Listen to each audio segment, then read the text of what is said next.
इथे बसलेल्यांपैकी प्रत्येकीला कधी ना कधी असं वाटलंच असणार की काय हा माणूस आहे, ह्याला काही मन आहे की नाही, अगदी दगडाच्या काळजाचा आहे हा. अर्थातच तो नवरा, सासरा, दीर हा झाला तर बॉस किंवा कलिग असतो. बाकी आपल्या वडिलांना, भावाला मात्र मन असतं. हो, खूप इंटरेस्टिंग विषय आहे. पुरुषांनाही मन असतं, कोण म्हणलं नसतं, असतंच की. उलट ते खूप विशाल असतं. त्याच्यात प्रत्येक कामासाठी वेगवेगळा कप्पा असतो. जेव्हा एक कप्पा उघडतो तेव्हा तो दुसरा आपोआप बंद होतो. एका कुटुंब आणि नातेवाईक राहतात, तर दुसऱ्या कप्प्यामध्ये ऑफिसचे मित्र बसतात. बाकीच्या साऱ्या कप्प्यांमध्ये त्याच्या सख्या विसवतात. जरा एखादीने हसून पाहिलं की ते लगेच विरघळतं. मनाचा एक कप्पा उघडून तिला आतमध्ये घेऊन टाकतं. शेजारणीला जरा काही खुपलं की ते हळहळतं, तिला काय मदत करू नी काय नाही, मग असं त्याला होऊन जातं. पण ऑफिस मध्ये गेल्यावर लिलीचा प्रॉब्लेम ऐकला की शेजारणीला तिथंच विसरतं. असं हे पुरुषाचं मन भोळं, भाबडं, भामटच जास्त असतं. लहानपण विसरून साऱ्या कुटुंबाचा ते आधार होतं. मर्द आहेस तर मर्दासारखा वाग, हेच त्याला सारं जग शिकवतं. पूर्ण सगळ्या कुटुंबाची जबाबदारी घेतं. स्वतःची स्वप्न, स्वतःच्या गरजा बाजूला ठेवून पोरग पुढे कसं जाईल ह्यासाठी ते आयुष्यभर धडपडतं. जीवनाच्या वाटेवर बायकोला डाव्या बाजूला ठेवून स्वतः उजव्या बाजूनी चालत राहतं. मात्र पोरगी सासरी निघाली ना की ते गडबडतं. अशा वेळी कुसळ नेमकं ह्याच्याच डोळ्यात कसं हो जातं. शर्टाच्या ओल्या झालेल्या बाहीला ते गुपित माहीत असतं. असं हे पुरुषाचं मन नेहमीच लपून छपून रडतं. अशा वेळी ते भावना प्रधान, हळवं आणि प्रोटेक्टिव्ह असतं. पण हेच पुरुषाचं मन स्त्री भ्रूणाला जन्म घ्यायच्या आधीच कधी पोटातही मारतं.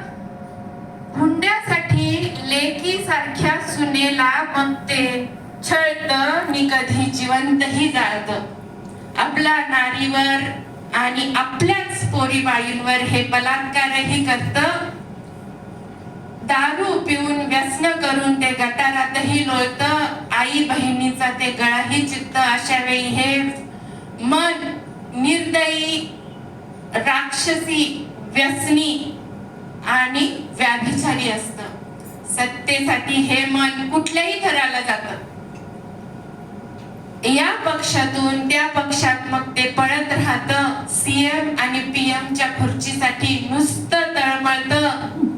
कधी हातामध्ये कमळ पकडतं, तर कधी घड्याळ घालून धनुष्यबाण चालवतं, तर कधी इंजिन बंद पडूनही नुसत्या शिट्ट्या फुकत बसतं नि कुठे गुलाबी कलरचं जॅकेट घालून मिरवत राहतं. रणांगणावर सिंहासनासाठी हे प्राणपणाला लावून लढतं. कूटनीती आखतं. त्यासाठी स्वतःच्या बापाच्या आणि भावाच्या पाठीत कंजीरही खुपसतं.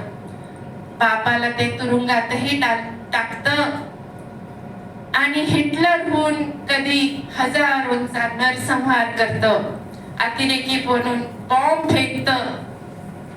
असं हे स्वतःच्या कुटुंबासाठी, स्वतःच्या राष्ट्रासाठी, स्वतःच्या धर्मासाठी लढणारं मन मग हिरोशिमा आणि नागासाकीवर अणुबॉम्ब टाकून हजारो कुटुंब क्षणार्धात उद्ध्वस्त करण्याची ताकद ठेवतं. हेच मन कधी मायभूमीच्या स्वातंत्र्यासाठी निधड्या छातीनं सुळावर चढतं. ते भगतसिंग राजगुरूंचं असतं. गांधीजींच्या अहिंसेच्या मार्गावर चालतं, तर गौतम बुद्ध बनून कधी शांततेची शिकवण देतं. असं हे विविध अंगाने नटलेलं मन कधी कधी ऐश्वर्याचा, संपत्तीचा त्याग करून बाबा आंबे होऊन मग निराधारांची, कुष्ठरोग्यांची सेवा करतं. संत बनून समाज प्रबोधन करतं. तर म्होरक्या झालेल्या जनतेला आधार देऊन नवीन राष्ट्राची निर्माण करतं ते मन माझा जाणता राजा शिवाजी महाराजांचं असतं. तर असं हे पुरुषांचं मन विविध पैलूंनी नटलेलं आहे. आता ह्या विषयावर चर्चा करताना स्त्री मनाबरोबर त्याची तुलना होणं खूप साहजिक आहे. पूर्ण जगामध्ये पुरुषांचं प्रमाण हे स्त्रियांपेक्षा फक्त 1% जास्त आहे. पण आतापर्यंत पूर्ण जगभरात ज्या काही पूर्ण देशामध्ये जे काही पंतप्रधान होऊन गेलेत ना ते 98% आहेत आणि राष्ट्रपती आणि इतर ज्या महत्वाची पदं असतात त्याच्यावर बसणाऱ्यांचं प्रमाण हे 92% आहे. मुलींनो लक्षात घ्या आकडेवारी ही जेंडर स्टॅटिस्टिक इक्वॅलिटी या युरोपियन इन्स्टिट्यूटनी काढलेली 2018 पर्यंतची आहे. तर आणि अमेरिकेसारख्या प्रगतशील पूर्ण जगाचं नेतृत्व करणाऱ्या देशात सुद्धा आतापर्यंत फक्त पुरुषच पंतप्रधान राहिले. लांब कशाला आपल्या महाराष्ट्राचंच घ्या. महाराष्ट्र हा सुरुवातीपासूनच सर्व बाबतीत शैक्षणिक, कायदा सुव्यवस्था, आर्थिक बाबतीत देशात नंबर 1 राहिलेला आहे.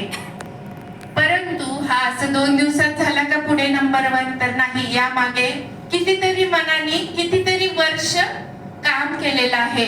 पण जर नीट लक्षात घेतलं तर आतापर्यंत महाराष्ट्रातही जे नेतृत्व राहिलेलं आहे ते पुरुषच राहिलेलं आहे. तर कन्क्लुजन काय की पुरुषांमध्ये तेवढं धमक असते कारण की ते त्यांचं मन हे खूप प्रॅक्टिकल असतं आणि म्हणूनच म्हणतात